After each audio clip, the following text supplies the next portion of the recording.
I have been on social media for just as much as just how long as every millennial, especially older millennials, has been on social media.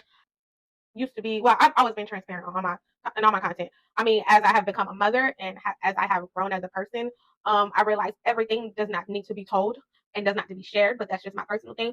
I'm not here to say which level of the barometer of sharing you should do or you should not do. That's just, I feel like that's a personal choice.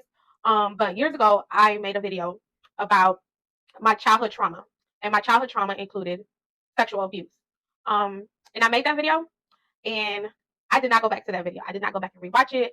I don't even really think it was edited that much. And that video is maybe over 10, 11 years old. Um, I look at my analytics a lot on YouTube, and I noticed that that video still gets a lot of views, still gets some like engagement. It doesn't really get comments because it's like I don't see comments, but it still gets looked at and it still has a high number of watch time.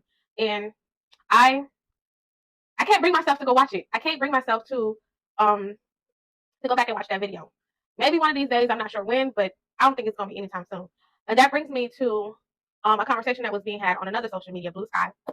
Name is kind of the same here. If you, well, I'll put it on screen or in the description if you want to follow me. It was talking about healing and how if somebody says like, some people like, oh well, I can't deal with people who aren't healed or whatever, and someone like reposted it was like, well, healing is people say healing is linear or healing is a journey, and that's absolutely right because yes, I have dealt with a lot of my trauma both from when I was a child with professional help as well as my own self awareness. But I still can't say like I'm not triggered by certain things and certain things don't still bother me.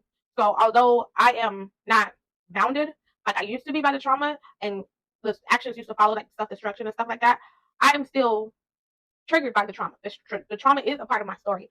So it's like, and a lot of times, I can't talk about it at the drop of a hat.